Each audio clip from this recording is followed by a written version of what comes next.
now is the time of our service as we prepare to enter into our moment of meditation today. I invite you to just begin to fill your body and your mind and your heart to just breathe into this moment.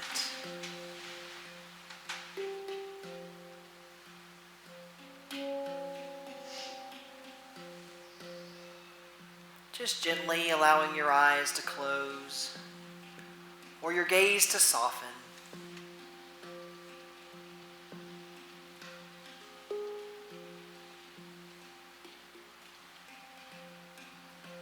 And as we enter into this time today, we allow ourselves to just let it be.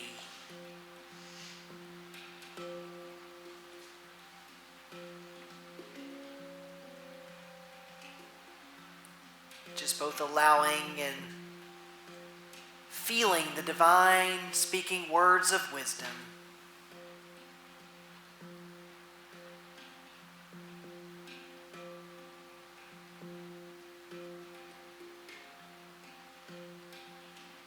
Words of wisdom into the deepest inner knowing of our consciousness.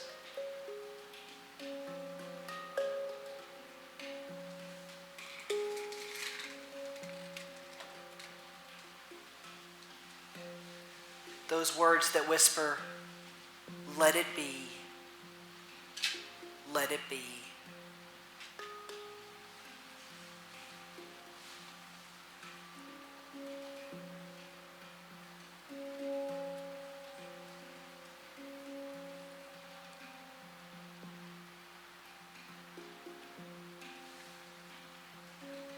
Maybe you're asking yourself, what would it mean to me today if I were truly to just let it be?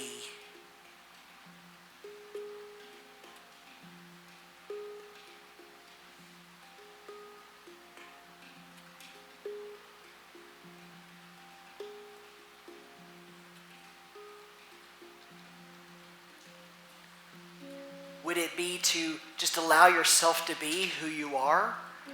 Fully accepting yourself just as you are right here and right now?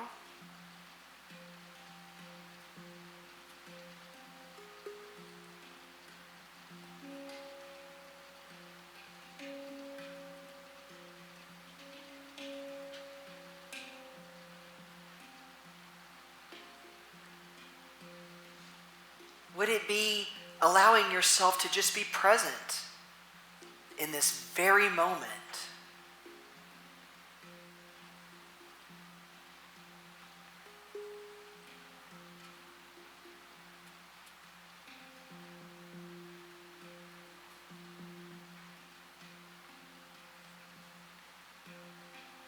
Would it be to allow yourself to be free from those feelings of fear and to just release them?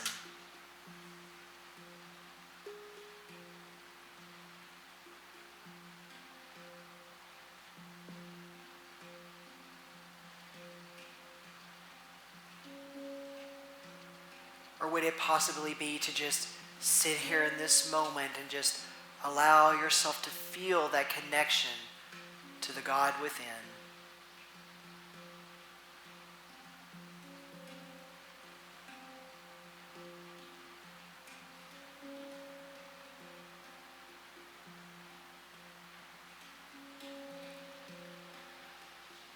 And as we prepare to enter into our moment of silence, I invite you to continue to ask yourself, how is it that today I can allow to just let it be?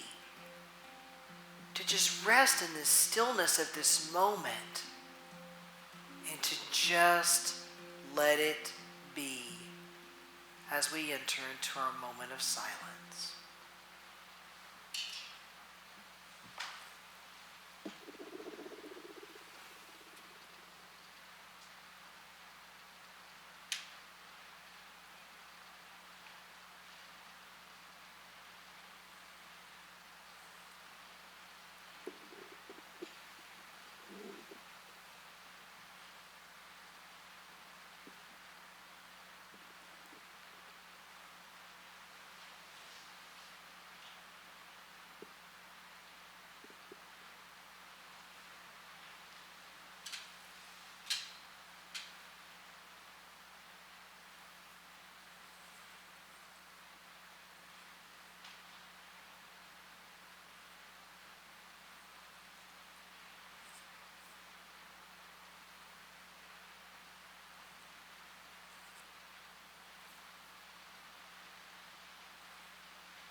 And as you begin to bring your awareness back to this time and this space,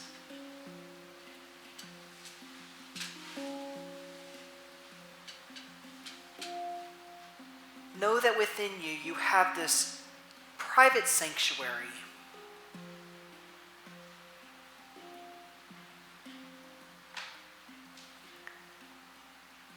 And in that private sanctuary is just you and your higher self.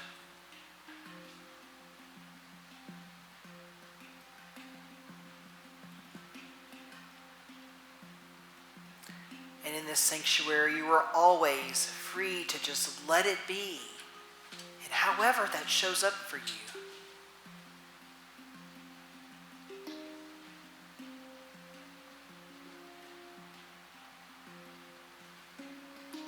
I invite you to remember your time in your private sanctuary, and as you do, just let it be as you fly freely.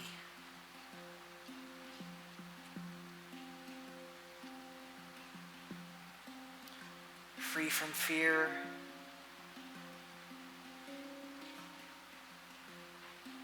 free from judgment,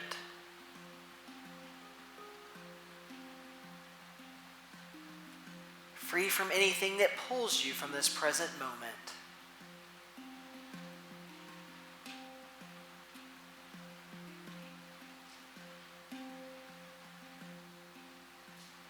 I invite you to just remember to let it be.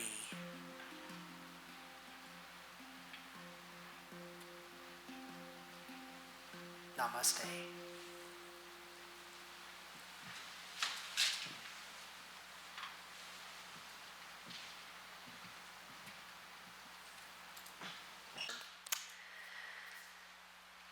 So, today is a rainy day here in Madison, Wisconsin. And I have to admit that I'm happy to have the rain. I like, the birds and the animals and the wildlife and plants and stuff being able to have water. But I miss the warm weather, so somebody please bring it back. The warm, dry, sunny weather. I don't live in the Pacific Northwest anymore. I'm here in Madison, so bring it back. Okay, in all seriousness, we'll continue on. I've got a little congregation today, so if I look away from the camera, I've got 2 over here and 2 over here. So anyway, as we get into the talk today, I wanted to share with you, I'm a person, I like puzzles. I like different kinds of games. I like those brain teasers. I like riddles. And these things have been all over the place lately too. I think people on Facebook and other forms of social media are posting them and just trying to give us all something to do right now while we're quarantined at home, if you're tuning in still from a state that's quarantined at home.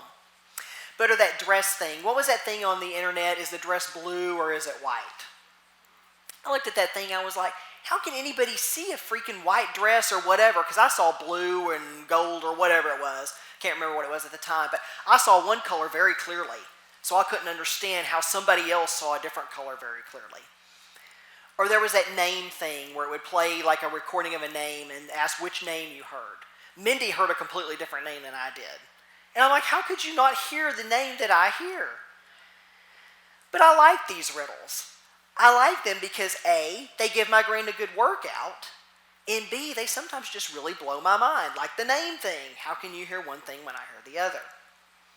So I don't have any riddles or puzzles with me today asking you what color the dress is or what name you hear, but I do have something that might blow your mind a little bit.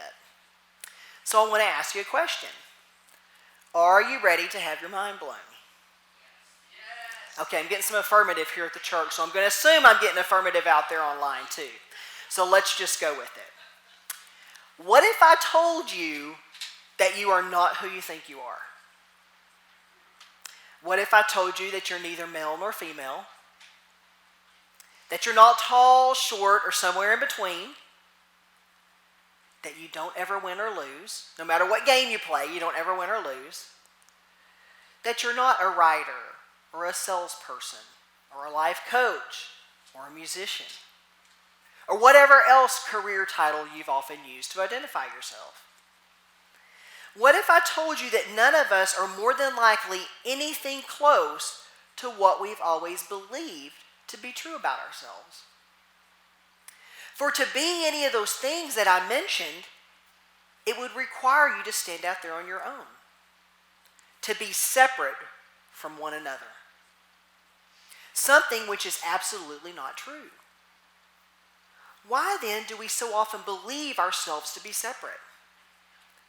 And from where does this notion even arise, this notion of separateness?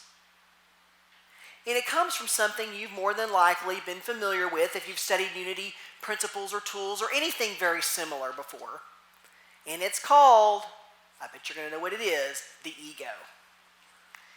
The infamous ego. The ego who likes nothing less than to take center stage. The ego who wants nothing less than to have the spotlight shining brightly on itself. It's like, hey, me, over here, me. I'm the only thing that exists. Put the light on me. In his book, The Tao of Abundance, author Lawrence G. Bolt talks about the ego, and he states that it is subjective sense of a me in here that makes everything else thems or its out there. He goes on to say that Juong Wu referred to this bubble-making ego consciousness as Chen Xing, the individualized or separative heart and mind. So you may be thinking right now, wait a second, I don't want any of this. How do I get rid of it? How do I get rid of the ego that's making me think that I'm separate from everything else? I don't want this thing to come in and give me, a false sense of what to believe or of who I am. Well, there's good news and there's bad news. Now, most people want the bad news first, so I'm going to give you the bad news first. The bad news is that it's always going to be with you. You can't get rid of it. The good news is, however, that Taoists believe that the ego can be transcended. Now, we're going to start a little simpler than that, though, because transcendence probably takes a lot more practice than what some of us may be used to. So we're going to talk about how we might at least learn to transform it a little bit. So fortunately for all of us, we have the tools necessary to help us live within the present moment, right? They're innate, they're in us, whether we know it or not, we've got those tools already within. It's not something yet to be invented or something that's sitting in a high-dollar department store with this huge price tag on it. There's good reason as to why we so often hear so much about the present moment. Now let's think about it for a second. What happens when we start to think about the future? Now sure, there's going to be some really exciting things to look forward to in the future, right?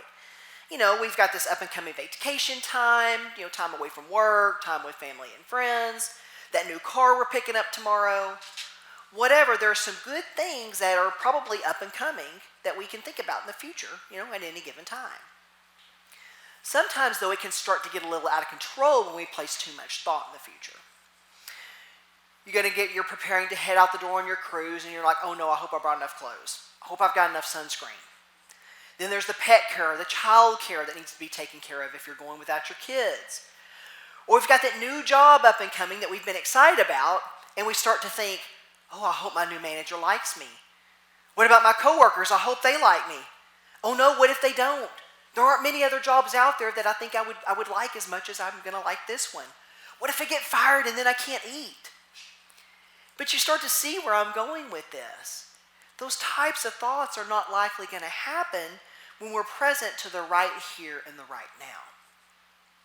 The Tao teaches, clearing away the old, the slate is scrubbed clean, leaving me here in the moment, a bright and shining now, where everything is alive with magic. So author Jasmine Lee Corey, to put it in a bit more layman's terms, she wrote the book, The Tao of Contemplation, and in it she states, it is thinking that creates a veil over everything. Step away from thought, and the world is alive, full of magic.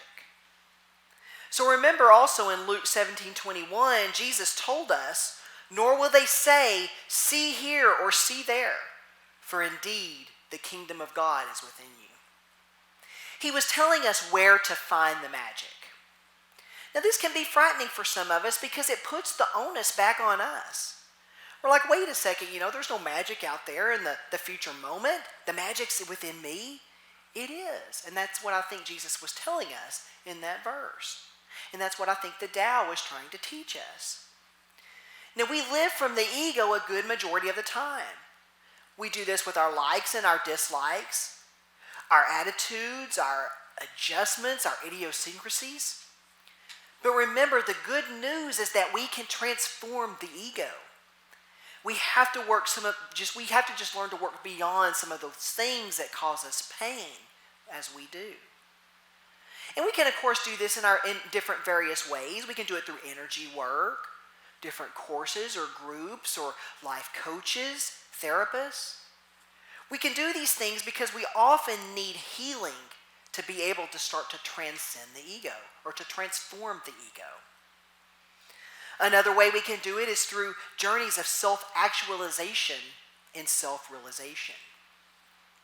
And when we practice these things, we can learn to stay in the present moment. We can begin then to experience the richness of life moment by moment without any kind of judgment. Like, dislike, good, bad. And we can start by doing this with our experience, no matter what it is. It's almost a feeling into it, if you will. For example, it starts with the body. I scan my body and I may even find that I have a little bit of a headache. And usually I'll hone in on that headache and be like, oh, my head really hurts, and I need to immediately jump up and dig through the medicine cabinet and find some ibuprofen to take care of it. But for this exercise, I'm going to choose to look at that headache as neither good nor bad. I'm just allowing the experience to happen in the moment. Maybe I begin to think of a painful moment in my life when I'm trying to be in the present moment. Something I would normally turn away from and want nothing to do with. Yet in this moment, just like the headache, I'm going to allow myself to be with it without any kind of judgment. One thing we might think about when we start to experience the present moment, start to enter into it with judgment, judging it as good or bad, like or dislike, is to think about how God, our higher self, would respond to this experience. It's important to connect with that part of you that is accepting and to just be with it, without judgment, without fear, like, dislike. We do so without any need to analyze or describe the experience. It then becomes a way of healing into the present moment and just allowing it to be, even when it may at first bring up some raw feelings or make us feel a little uneasy and uncomfortable. So another thing I want to talk about is something we're also very familiar with once we usually have decided to embark upon a spiritual journey. And that is the art of letting go. Sometimes we don't want to let things go even when we know that they are not good for us. I don't know why we do that, but we don't want to do it. It's like you being thirsty and me trying to point you in the direction of nice, clean, clear running water. I point you in the direction, yet you hold up your cup and show me that it's full of dirt. I might tell you to dump that dirt out to make room for that refreshing water, yet you refuse, thinking that one day that dirt is just going to disappear on its own. That's not likely to happen. The dirt is only going to go away if you tip your cup up and you pour it out, if you let it go. Tao teachings say this about letting stuff go. No ripples on the surface, only the current moves. No self to resist, only the Tao acts. So I remember, this takes me back to a time in my childhood where I remember not liking tomatoes. And if my mother's tuning in today, which she has been lately, she's probably like, yeah, I remember. I'd pick them off of everything. I didn't like the way the seeds looked.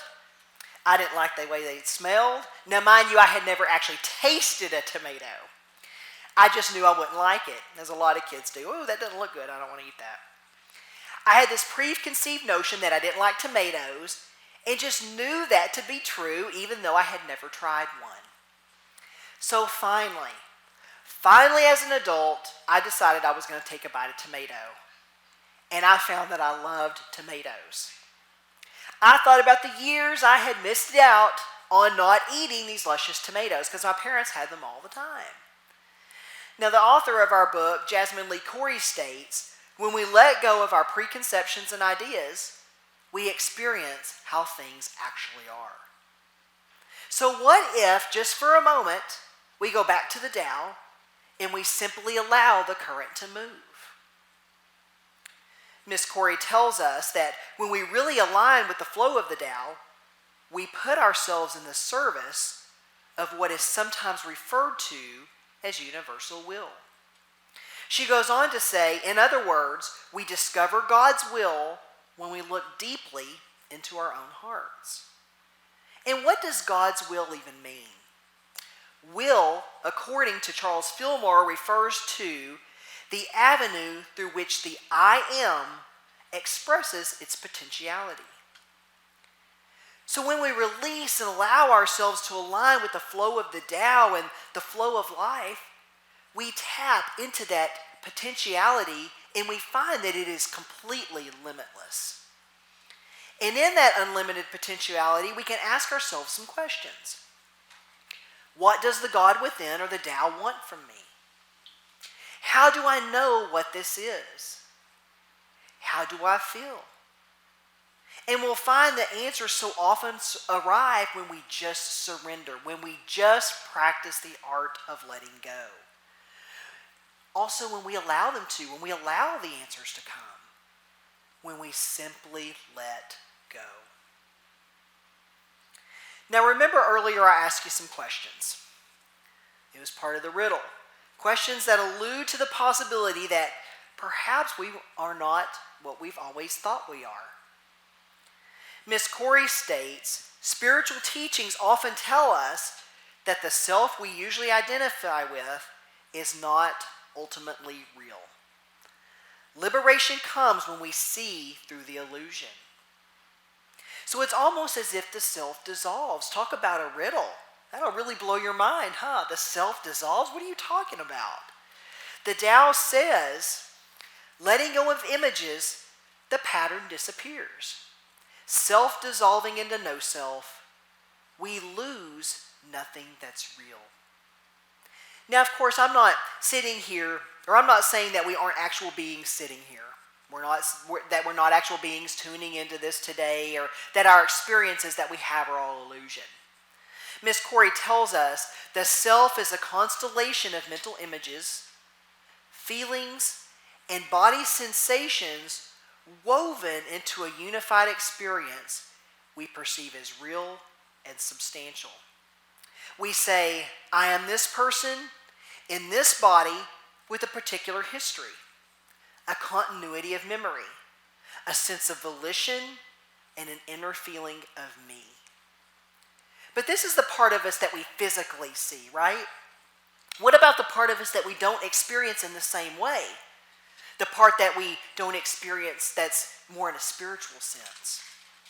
How do we experience what the Tao refers to as the no self, that part of us that isn't quite so attached to ego? The Tao often refers to this space as emptiness, but not in a painful kind of emptiness. It is instead a place of peace and serenity. Kind of like what I mentioned in the meditation, your own private sanctuary, if you will. A sanctuary that's inside. It's that place where we meet contentment in a place where we meet our higher or our God self, the God within. It's that place where we may ask more questions. Maybe it's questions such as, what is it that is mine to do? What is my next step to take? Where do I go from here? What is my gift to share the world or share with the world? And it can be anything. It can be any number of things, as those questions are yours and yours alone. It's that place where we both hear and begin to trust the voice of our higher self. Miss Corey states, the sweet and silent emptiness is more like the nature of God than anything we can point to. So you see, our sense of those things that make us appear separate from Source and from one another are but an illusion. Tao teachings ask us a very important question. Can we unite the body and the spirit as one and embrace the oneness without departing from the great Tao? So my question to you today here is, can you? Can you even take it a step further and not only embrace who you are, but to live from who you are, from that place of oneness? Maybe today is the day where you truly choose to let it go, where you choose to trust the oneness, where you choose to free fall into it, knowing that you will safely reach the ground beneath you. So in the book, The Tao of Contemplation, Miss Corey wrote a poem on page 92 that I would like to share and to end with. She calls it Free Fall to the Beloved. Hands cramp, clutching tightly, desperate to hold on. I am afraid to let go, afraid of plummeting to my death. Panic seizes me as I realize I cannot do this much longer. My grasp is slipping. I am falling through space. Ah, what freedom! What absolute freedom!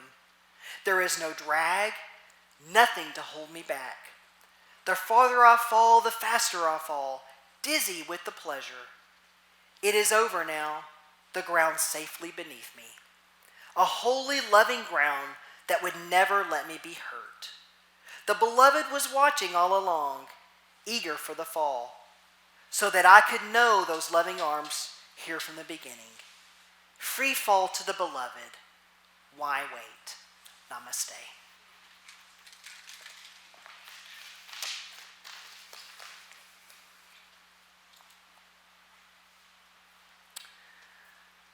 Okay, and now as we approach more towards the end of our service, I would like to again honor and recognize our children and youth ed department that are meeting together right now. And I would like to invite you to also join with me in giving them a blessing. Children and youth ed department, we love you, we bless you, we appreciate you, and we behold the Christ you are. Okay, and now is the time of our service where we are preparing our tithes and our offerings. And I remind you to look at all of our online Zoom connections and to remember that Silent Unity is still standing by to support you 24 hours a day, 7 days a week. We are here at the church. Call us, email us if you need any prayer support. We are happy to offer that to you. And as you take your tithes and offerings, I once again want to thank everyone. I am in immense gratitude for all of the support that you have continued to give our spiritual community. I am in appreciation, not just for the monies we've received, but for all the wonderful cards and letters that you have sent along with those.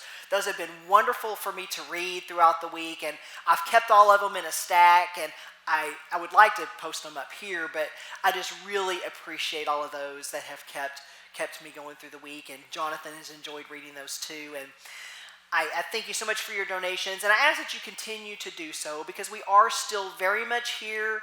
You know, we've still got our operations and things like that. We're still heating the building when Jonathan and I are here, and we've still got beautiful flowers and things like that we want to continue to support, and the groups that we tithe to, and so I want to ask you to remember us as you make your donations this week. So I would now like to invite you to please take your tithes and offerings in your hand, or to place them over your heart as we say together our offertory blessing. Divine love, through me, blesses and multiplies all that I am, all that I have, all that I give, and all that I receive. Thank you, God. And I would like to invite our virtual usher